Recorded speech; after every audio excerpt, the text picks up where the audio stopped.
Today's episode is brought to you by DeSanto Propane. DeSanto Propane is 4 generations strong as a trustworthy family-owned business with unmatched customer service. Go online at DeSantoPropane.com for more info or call toll-free at 1-800-752-4574. Since 1937, the difference has been DeSanto Propane.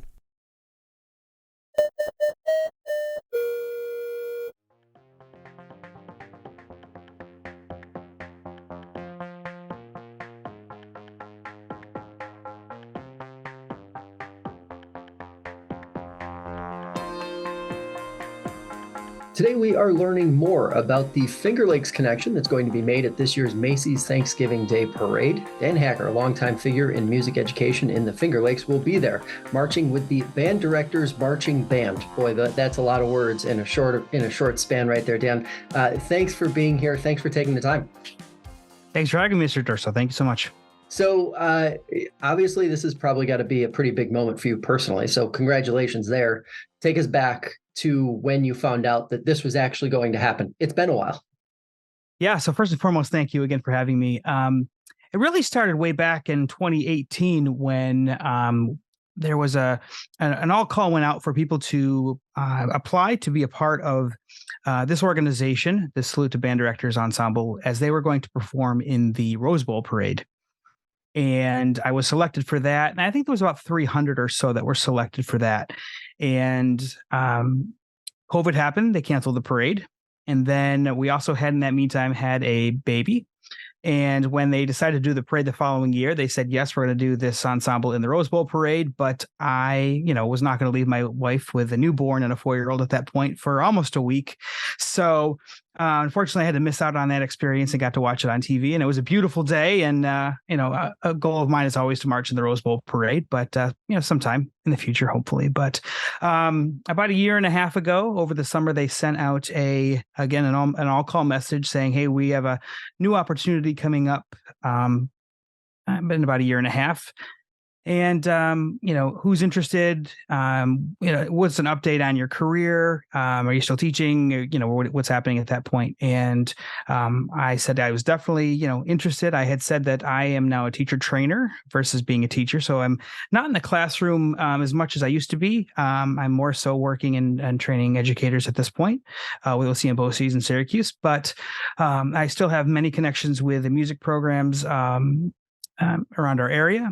And I said I would definitely be interested. And then they announced it would be the Macy's Day Parade. And I said, of course, you cannot pass that up. I've been watching the Macy's Thanksgiving Day Parade since, I was a baby. So, and again, you aspire to do these large parades as a band director, the Macy's Day Parade and the Rose Bowl Parade. So, and I was always kind of jealous, in 2019, 2 of our students, former students had marched in the parade and I was there on the sidelines watching. So now I get to see it, from the inside, start to finish. How do you peel back the curtain a little bit, if you could? How do you mentally prepare for something like this? Because I think knowing that this has been a years-long journey, a years-long process. The announcement was made that you were going to be participating pretty much a year ago-ish now. Mm-hmm. About a year. How do you contain that and keep yourself mentally in check so that it doesn't become daunting or overwhelming or anything like that? It feels like there needs to be like a specific skill that you need to have to keep that together. Yeah, honestly, I think, music teachers more than anyone, I think we're so used to multitasking and preparing and over preparing. And I think that just in itself helps prepare for an event like this. We received the music for this event, I think in June. So it's been an experience finding time to practice, memorize, finding space to go marching around the yard and pulling the cars out of the garage to practice your marching technique and playing and preparing for this, once in a lifetime opportunity. So it's been a daunting task too. I know, reading up on the community group chat that we're in that, some people have memorized their music and some haven't. And but I know that, when we rehearse tomorrow on Sunday afternoon or evening in the city, we will get our first taste of what 400 plus band directors, and excellent music educators and musicians all get together and play for the first time. So we did do a tribute for 9/11 where we recorded one of our pieces that they put together. I think about 200 of us actually recorded a piece of so about half the ensemble. And that was kind of cool. And again, that was one of the, picture in picture, record it, yourself, and they put it together in the end, sort of like what we all had to do during the COVID shutdown with our classes. So there's a little bit of flashback for that. And hopefully, we don't have to get to that point again, but it was fun and exciting to see different faces. I'm really looking forward to just, being immersed in all the sound that we're going to have and be a part of.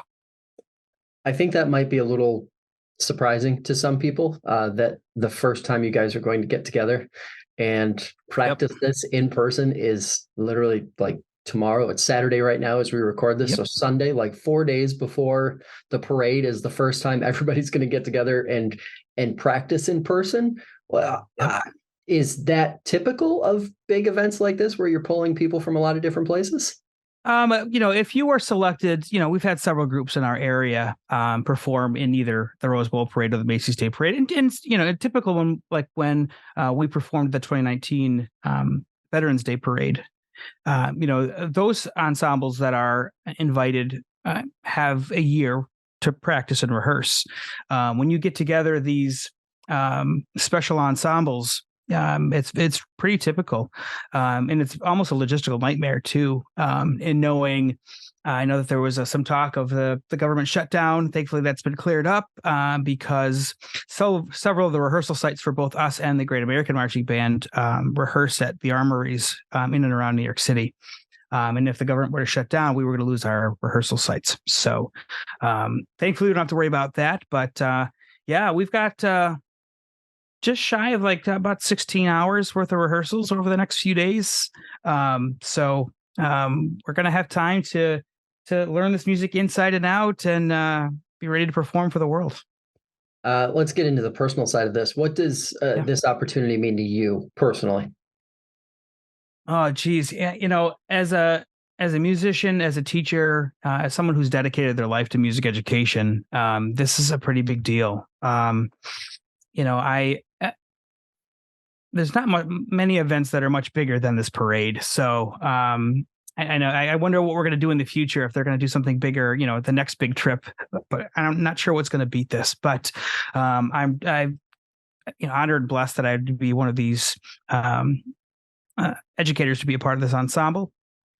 I know over the years, marching band and field band have been so instrumental in my life and my career. And that's one of the reasons I wanted to become a band director, was with some of those extra, ensembles that were outside of the school day. Yes, I love concert band and jazz band and music theory and all those things you do during the school day. But man, those extra things, you really get to bond with your students. You really bond as a family. A lot of times when you're doing those extra ensembles, you're spending, 10, 12 hours a week together outside of, your normal educational, a lot of times you spend more time with your students than, they do with their own family. So you get to know them. And, but I really do enjoy the fact that I get to represent Central New York. I get to represent all the folks that have ever supported me over the years.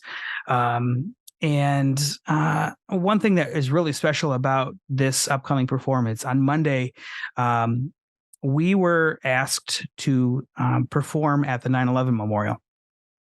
And people don't get asked to perform there. It's obviously a somber environment and hallowed ground, but they asked us to perform a 30-minute ceremony where, they will do a wreath laying ceremony, and we will honor first responders and all those affected from the World Trade Center disaster. And again, that means a lot to me because I was the youngest National Red Cross volunteer to be a part of the response effort to New York City. Just turning 18 out of high school, I was the youngest by far. And I spent about a month and a half down there helping. So it's going to be like a full circle moment with that as well. It's going to be tough to perform there. But again, being a first responder myself and someone who took part in the recovery efforts, it means a lot in that respects as well.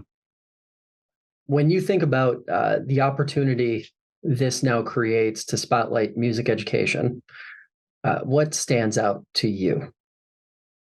The motto for this ensemble is we teach music, we teach life.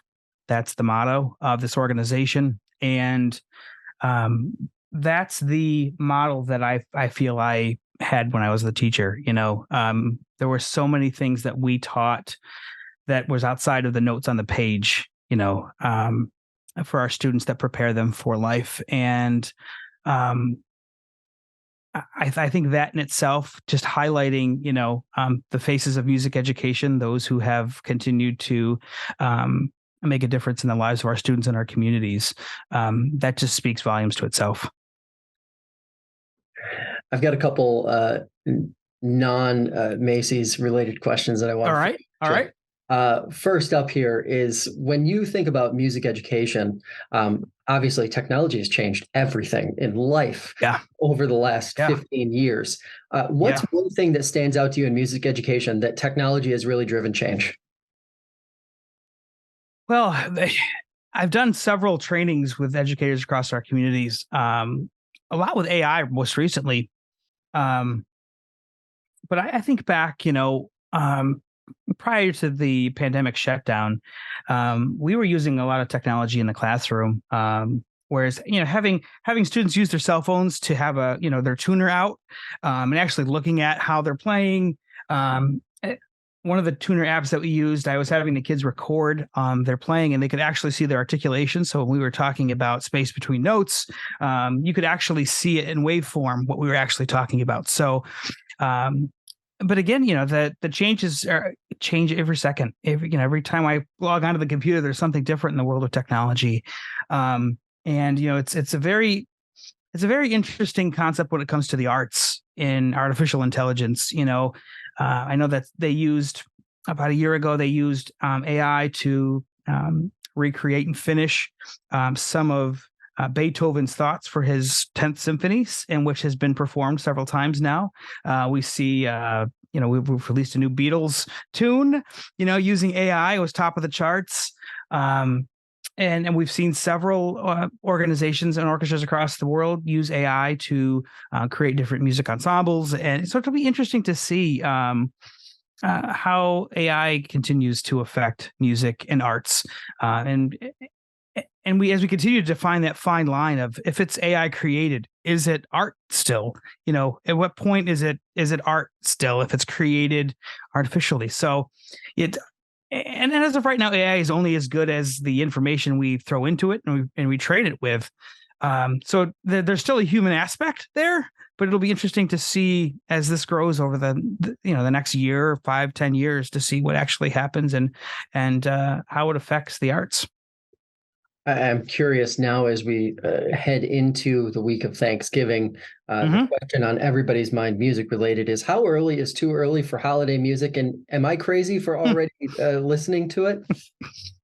Listen, one thing that I always thought of, and every time this conversation comes up, music educators plan their Christmas concerts in the spring the following year, right? So, the spring and the summer, we're starting to already listen into it, and then when school starts in September, I know with me, I was rehearsing Christmas music, right off the bat, right next to all the pep band music and all the parade stuff we were doing for homecoming.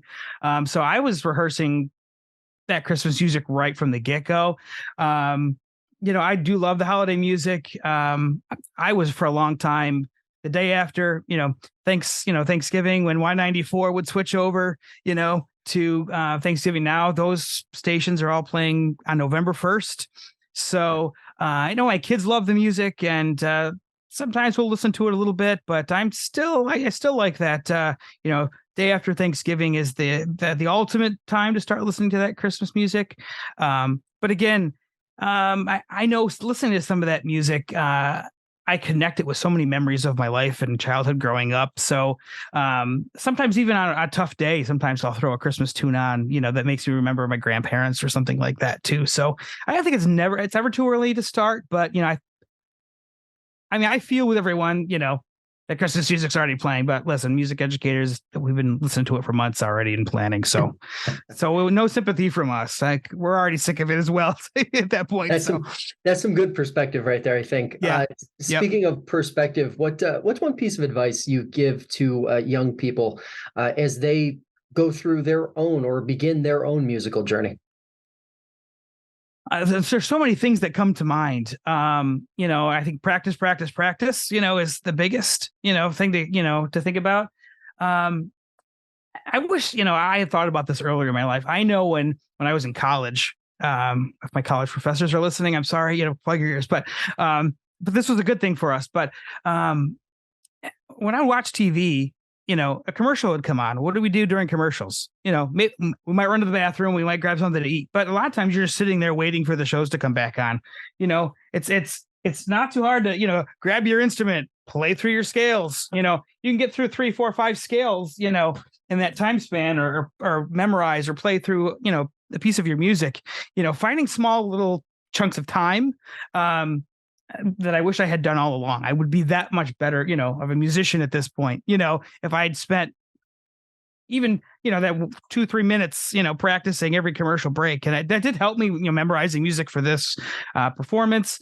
And I think one thing, that people don't normally think about, I remember when I was in going into 11th grade, I was out playing soccer out on the field, and I was right outside the band and chorus room.